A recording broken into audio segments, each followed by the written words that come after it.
आज जो मैं आपके साथ फ्रेंच फ्राइज़ की रेसिपी शेयर करने लगी हूँ ना, यकीन करें, जब आप अपने बच्चों को बना के देंगे ना, तो बच्चे दोबारा भी कहेंगे कि मामा हमने यही रेसिपी खानी है, यही हमने फ्रेंच फ्राइज़ खाने हैं, तो हमें दोबारा बना के दीजिए।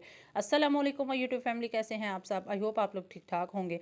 तो आज मैं आपके लिए बड़ी ही ज़बरदस्त सी फ्रेंच फ्राइज़ की जो है ना, एक नए स्टाइल में जो है रेसिपी लेकर आई हूँ। तो वीडियो को एंड तक देखिएगा, वीडियो अच्छी लगे तो किचन विद दन को सब्सक्राइब भी कर दीजिएगा। तो चलिए जी रेसिपी की तरफ रेसिपी स्टार्ट कर लेते हैं। तो यहाँ पे मैंने ले लिए हैं 3 से 4 अदद बड़े साइज़ में आलू, जिनका मैंने छिलका उतार लिया था।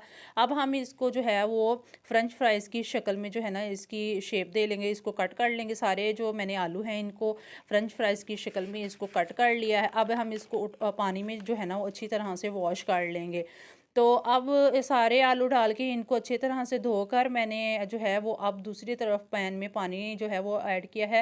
हाफ़ टी स्पून इसमें नमक ऐड कर दिया है। नमक इसलिए ऐड किया है ताकि इसमें कच्चापन जो है ना वो फीका-फीका सापन ना आए। तो इसको आलू को हमने ज़्यादा जो है ना उबाइल नहीं करना, सिर्फ़ 70% तक जो है ना हमने इसको उबाइल करना है, ताकि अगर हम इसको ज़्यादा उबाइल कर लेंगे ना, तकरीबन 4 से 5 मिनट हमने इसको उबाइल करना है। अगर ज़्यादा उबाइल करेंगे तो आलू हमारे जो है ना वो टूटना शुरू हो जाएँगे। तो अभी आलू जो है वो मैंने निकाल कर इनका जो पानी है ना वो मैंने अच्छे किसी कपड़े पे डाल के अच्छी तरह से आपने इसको खुश कर लेना है। तो अब इसमें हाफ़ टी स्पून नमक ऐड किया है, half teaspoon chilli flakes, half teaspoon पिसी हुई काली मिर्च, हाफ़ टी स्पून इसमें chaat masala, half teaspoon इसमें जो पिसा हुआ गरम मसाला है वो भी ऐड कर दिया है। तो 1 टीस्पून इसमें जो है टेबल स्पून इसमें जाएगा कॉर्नफ्लावर। वो कॉर्नफ्लावर ऐड करने के बाद इसको मिक्स कर लिया। अब दूसरी तरफ हम क्या करेंगे, एक ब्रेड का स्लाइस लेंगे, इसके जो कॉर्न है वो रिमूव करेंगे। तो रिमूव करने के बाद जो है वो हमने जो है ना इसके जो साइड वाले कॉर्नर है वो हमने वेस्ट नहीं करने, इसके आप ब्रेड क्रम्स भी बना सकते हैं।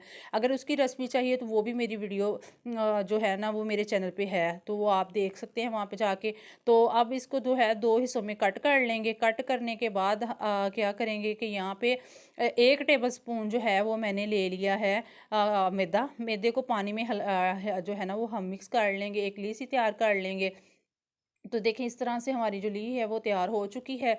अब हम क्या करेंगे, 2-3 आलू लेंगे और जो फ्रेंच फ्राइज़ हमने बनाए हैं तो वो जो हमने मैदे की ली तैयार की थी वो लगाएँगे और इसको जो है वो रोल करते जाएँगे और कवर कर लेंगे। तो आपको जैसे पता है कि आलू जो हैं वो बच्चों और बड़ों को सबको सबके बहुत ही फ़ेवरेट हैं। तो यकीन मानिए जब आप ये बच्चों को बना के देंगे ना तो बच्चे जो है वो बड़े ही शौक से खाएँगे। तो देखें सारे मैंने जो फ्रेंच फ्राइज़ हैं वो तैयार कर लिए हैं। अब हम क्या करेंगे कि अब जो कुकिंग ऑयल है वो मैंने मीडियम टू लो फ्लेम पे रखा हुआ है गरम करने के लिए। अब इसके अंदर हमने एक एक फ्रेंच फ्राइज़ जो है वो उठाते जाना है और इसमें रखते जाना है। इसे तब तक फ्राई करना है जब तक इसका प्यारा सा कलर गोल्डन ना आ जाए। तो इसको ज़्यादा हम जो है ना वो फ्राई नहीं करेंगे। तो इस स्टेज पर अगर ज़रा सी भी आपको मेरी रेसिपी अच्छी लग रही है तो वीडियो को लाइक कर दें और किचन विद दन को सब्सक्राइब भी कर दें। तो यकीन मानिए ये इतनी ही मज़े की फ्रेंच फ्राइज़ की रेसिपी तैयार हुई है।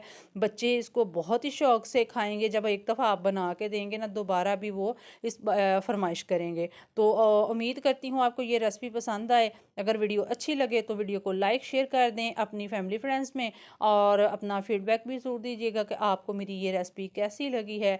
और अपना ढेर सारा ख्याल रखिएगा और मुझे भी अपनी दुआओं में याद रखिएगा। तो आज के लिए अल्लाह हाफ़िज़।